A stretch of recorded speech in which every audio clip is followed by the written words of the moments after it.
New York शहर, 1940 का दशक। क्वींस के रोसलिन इलाके की तंग गलियों में एक यहूदी परिवार का बेटा बर्नार्ड लॉरेंस मैडॉफ अपने बचपन के दिन बिता रहा था। बर्नी, जैसा कि उसे प्यार से बुलाया जाता था, एक साधारण मध्यम वर्गीय परिवार से था।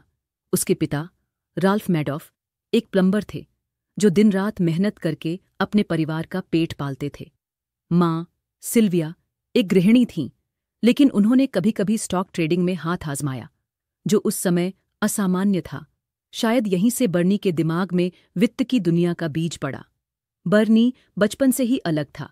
वह चतुर, महत्वाकांक्षी और अवसरों को भुनाने में माहिर था। स्कूल में वह औसत छात्र था, लेकिन उसकी सामाजिक बुद्धिमत्ता असाधारण थी। वह लोगों से आसानी से दोस्ती कर लेता था, उनकी बातों को ध्यान से सुनता और उन्हें विशेष महसूस कराता। किशोरावस्था में उसने छोटे मोटे काम शुरू किए, अखबार बांटना, पड़ोसियों के लॉन की घास काटना और यहाँ तक कि समुद्र तट पर लाइफगार्ड की नौकरी भी की। हर पैसे को वह संभाल कर रखता, क्योंकि उसका सपना बड़ा था। वह न्यूयॉर्क की चमक दमक वाली वॉल स्ट्रीट में अपनी जगह बनाना चाहता था। 1956 में बर्नी ने हॉफस्ट्रा यूनिवर्सिटी में दाखिला लिया, जहां उसने पॉलिटिकल साइंस की पढ़ाई शुरू की। लेकिन उसका मन पढ़ाई से ज्यादा बिजनेस में था।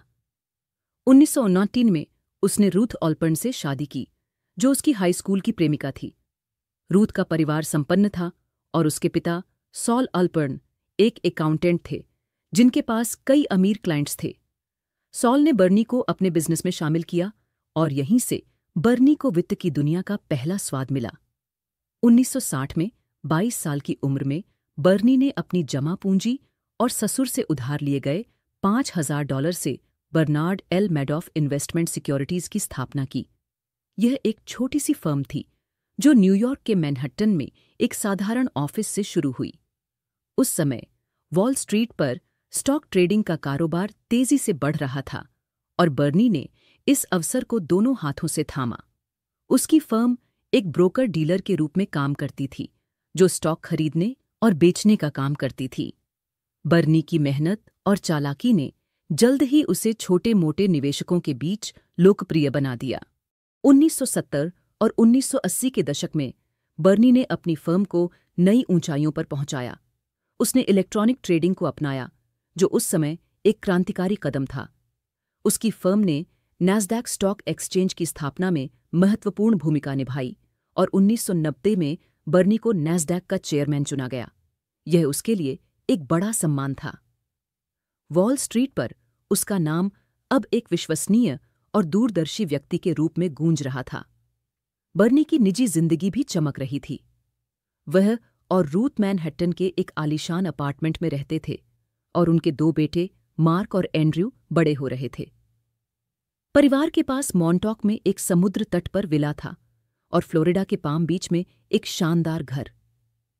बर्नी चैरिटी गालाओं में हिस्सा लेता, बड़े बड़े क्लबों में लोगों से मिलता और अपने सादे व्यवहार से सबका दिल जीत लेता। खासकर न्यूयॉर्क और फ्लोरिडा के यहूदी समुदाय में उसकी गहरी पैठ थी। लोग उसे हमारा आदमी कहते थे, एक ऐसा व्यक्ति जिस पर भरोसा किया जा सकता था। लेकिन इस चमक दमक के पीछे एक अंधेरा सच छिपा था।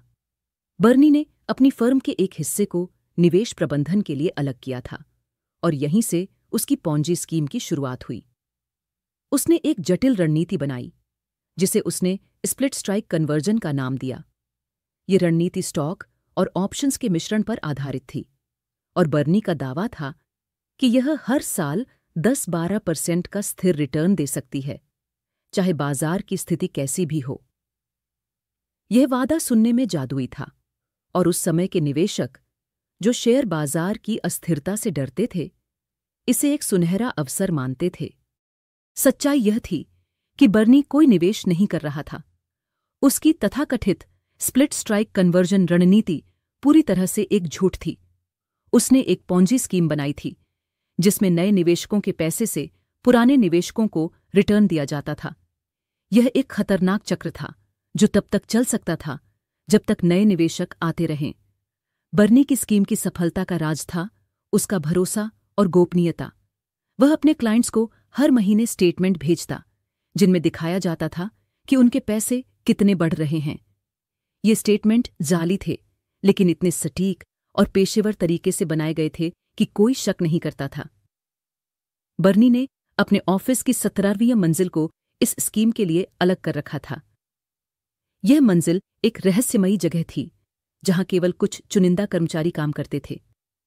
यहां एक पुराने IBM कंप्यूटर का इस्तेमाल करके फर्जी ट्रेडिंग रिकॉर्ड बनाए जाते थे। फ्रैंक डिपास्कली, बर्नी का एक वफादार कर्मचारी, इस काम का मास्टरमाइंड था। बर्नी की स्कीम में हर तरह के लोग शामिल थे।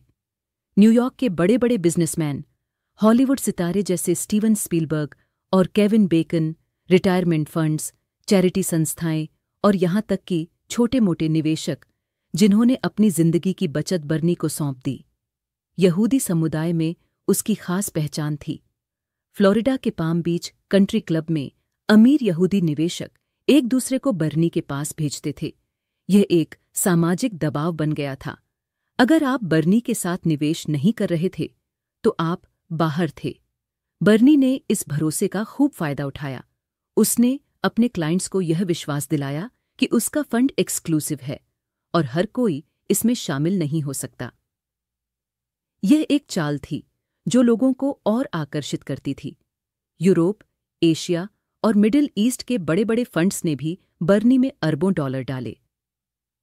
स्विट्जरलैंड के बैंकों और लंदन के हेज फंड्स ने बर्नी को एक जीनियस माना। 1980 के दशक के अंत तक बर्नी की स्कीम एक विशाल साम्राज्य बन चुकी थी, लेकिन हर धोखे की तरह इसकी भी कुछ कमजोरियां थीं। कुछ लोग ऐसे थे जिन्हें बर्नी की जादुई रणनीति पर शक होने लगा। 1991 में एक वित्तीय पत्रकार जॉन माल्कियल ने बर्नी की रणनीति पर सवाल उठाए। उसने लिखा कि कोई भी निवेशक, चाहे वह कितना भी होशियार हो, हर साल इतना स्थिर रिटर्न नहीं दे सकता। लेकिन बर्नी ने इस आलोचना को हंसकर टाल दिया। उसने कहा, लोग मेरी रणनीति को समझते नहीं हैं, यह बहुत जटिल है। 1999 में एक और गंभीर चेतावनी सामने आई। बोस्टन के एक वित्तीय विश्लेषक हैरी मार्कोपोलोस ने बर्नी की फर्म की जांच शुरू की। हैरी एक गणितीय जीनियस था और उसे तुरंत समझ आ गया कि बर्नी का दावा असंभव था। उसने बर्नी के ट्रेडिंग रिकॉर्ड्स का अध्ययन किया और पाया कि वे असंगत थे। उदाहरण के लिए, बर्नी दावा करता था कि वह हर महीने सैकड़ों ट्रेड करता है, लेकिन स्टॉक एक्सचेंज के रिकॉर्ड में ऐसी कोई गतिविधि नहीं थी। हैरी ने यह भी नोट किया कि बर्नी का फंड कभी भी नुकसान नहीं दिखाता, जो बाजार की प्रकृति के खिलाफ था। हैरी ने अपनी खोज को एक विस्तृत रिपोर्ट में लिखा और 2000 में securities and exchange commission SEC को भेजा। उसने साफ कहा, बर्नी मैडॉफ एक पॉन्जी स्कीम चला रहा है, लेकिन SEC ने उसकी बात को गंभीरता से नहीं लिया। बर्नी का रुतबा इतना बड़ा था कि कोई उस पर शक करने को तैयार नहीं था। SEC ने कई बार उसकी फर्म की जांच की, लेकिन हर बार बर्नी अपनी चालाकी से बच निकला। उसने जांचकर्ताओं को जाली दस्तावेज दिखाए और अपने कर्मचारियों को निर्देश दिए कि वे कुछ भी संदिग्ध न बताएं। 2001, 2005 और 2007 में हैरी ने बार बार SEC को चेतावनी दी। उसने अपनी जान को खतरा बताया, क्योंकि वह जानता था कि बर्नी का नेटवर्क कितना शक्तिशाली है, लेकिन हर बार SEC ने उसकी बात को नजरअंदाज कर दिया। यह एक सिस्टमिक विफलता थी जो बाद में दुनिया के सामने आई। 2008 में वैश्विक वित्तीय संकट ने दुनिया को हिलाकर रख दिया। लेहमन ब्रदर्स का दिवालियापन, शेयर बाजार का पतन और आर्थिक मंदी ने निवेशकों को डरा दिया। लोग अपने पैसे निकालने के लिए बेताब थे। बर्नी के लिए यह सबसे खतरनाक समय था। उसकी स्कीम में नए निवेशकों का आना लगभग बंद हो गया था, लेकिन पुराने निवेशक अपने पैसे मांग रहे थे। नवंबर 2008 तक बर्नी को $7 बिलियन की निकासी के अनुरोध मिल चुके थे। उसके पास इतना पैसा नहीं था क्योंकि उसने कभी कोई असली निवेश किया ही नहीं था। वह अब तक नए निवेशकों के पैसे से पुराने निवेशकों को चुकाता आ रहा था, लेकिन अब यह चक्र टूटने की कगार पर था। बर्नी ने अपने कुछ करीबी क्लाइंट्स को फोन किए और उनसे और पैसे निवेश करने की गुहार लगाई, लेकिन मंदी के माहौल में कोई तैयार नहीं था। 10 दिसंबर 2008 को बर्नी ने अपने दोनों बेटों मार्क और एंड्रयू को अपने मैनहट्टन अपार्टमेंट में बुलाया। उस रात उसने उन्हें सच बताया।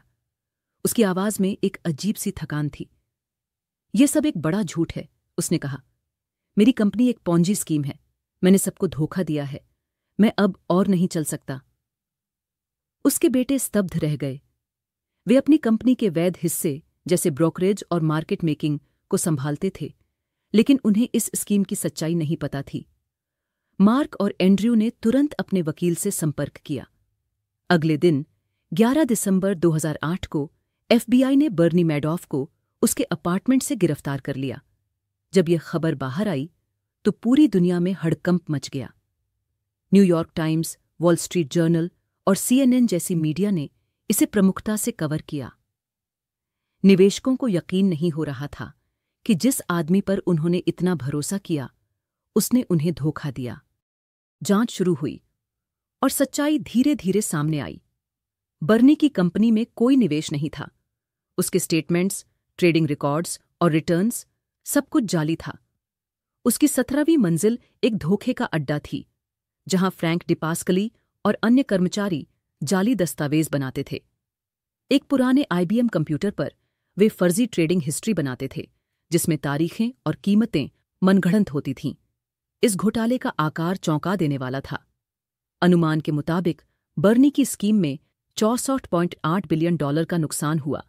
इसमें 37,000 से अधिक निवेशक प्रभावित हुए, जो 65 देशों में फैले थे। इनमें बड़े बड़े संस्थान जैसे HSBC और बैंको संटैंडर से लेकर छोटे मोटे निवेशक शामिल थे। न्यूयॉर्क के शिक्षकों का रिटायरमेंट फंड, फ्लोरिडा के पेंशन फंड्स और चैरिटी संस्थाएं जैसे कि नोबेल शांति पुरस्कार विजेता एली वीजल की फाउंडेशन बर्बाद हो गए। कई निवेशकों की व्यक्तिगत कहानियां दिल दहला देने वाली थीं। एक बुजुर्ग दंपति जिन्होंने अपनी रिटायरमेंट की पूरी बचत बर्नी को सौंप दी थी, को अपना घर बेचना पड़ा। एक मध्यम वर्गीय परिवार जिसने अपने बच्चों की कॉलेज फीस के लिए पैसे निवेश किए थे, अब कर्ज में डूब गया। फ्रांस के एक निवेशक रेने मागोन डे ला विल्हुशे ने अपने क्लाइंट्स के $1.4 बिलियन बर्नी को सौंपे थे। जब उसे सच्चाई पता चली तो उसने अपने न्यूयॉर्क ऑफिस में आत्महत्या कर ली। बर्नी के यहूदी समुदाय पर प्रभाव विशेष रूप से विनाशकारी था।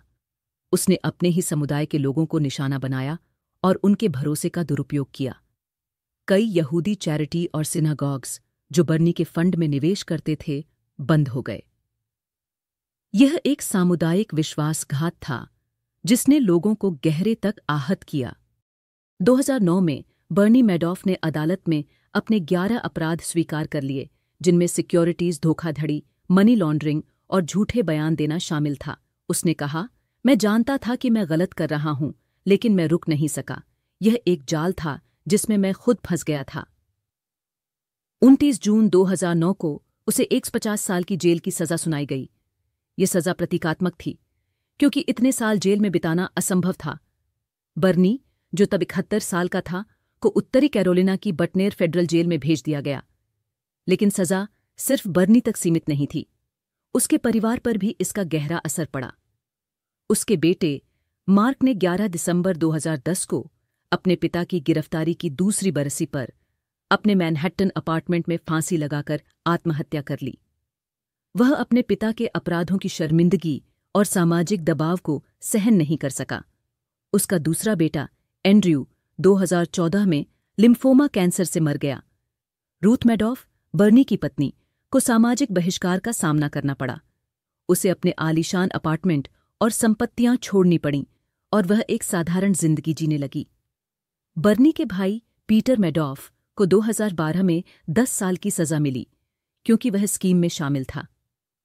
कई कर्मचारियों जैसे फ्रैंक डिपास्कली, डैनियल बोनवेंत्रे और एनेट बोंगियोर्नो को भी सजा मिली। कुछ ने दावा किया कि उन्हें स्कीम की पूरी सच्चाई नहीं पता थी, लेकिन अदालत ने उन्हें दोषी ठहराया। बर्नी मैडॉफ का घोटाला सिर्फ एक व्यक्ति का अपराध नहीं था, यह वित्तीय सिस्टम की विफलता की कहानी थी। SEC, जो निवेशकों की रक्षा के लिए बनाई गई थी, इस घोटाले को रोकने में पूरी तरह विफल रही। हैरी मार्कोपोलोस ने 2000 से 2007 तक कई बार चेतावनी दी थी, लेकिन SEC ने उसकी बात को नजरअंदाज कर दिया। 2009 में SEC की एक आंतरिक जांच में पाया गया कि एजेंसी ने कई मौकों पर बर्नी की स्कीम को पकड़ने का अवसर गंवाया। इस घोटाले ने वित्तीय नियामक प्रणाली में सुधार की मांग को जन्म दिया। SEC ने अपने नियमों को सख्त किया और निवेश फंड्स की जांच के लिए नए दिशा निर्देश बनाए। लेकिन कई लोगों के लिए यह बहुत देर हो चुकी थी। जिन निवेशकों ने अपनी जिंदगी की बचत खो दी, उनके लिए कोई मुआवजा पर्याप्त नहीं था। बर्नी मैडॉफ का घोटाला मानव इतिहास का सबसे बड़ा वित्तीय घोटाला था, लेकिन यह सिर्फ पैसे की कहानी नहीं थी। यह लालच, विश्वास और धोखे की कहानी थी। बर्नी ने अपने निवेशकों की भावनाओं के साथ खेला और उनके भरोसे को तोड़ दिया। उसने खास तौर पर अपने यहूदी समुदाय के लोगों को निशाना बनाया, जिसने इस घोटाले को और भी दुखद बना दिया। इस घोटाले ने निवेशकों को एक बड़ा सबक सिखाया। अगर कोई निवेश बहुत अच्छा लगता है तो शायद वह सच नहीं है। यह एक चेतावनी थी कि वित्तीय दुनिया में भरोसा अंधा नहीं होना चाहिए। निवेशकों को अपने पैसे की जांच करनी चाहिए और नियामकों को अपनी जिम्मेदारी निभानी चाहिए।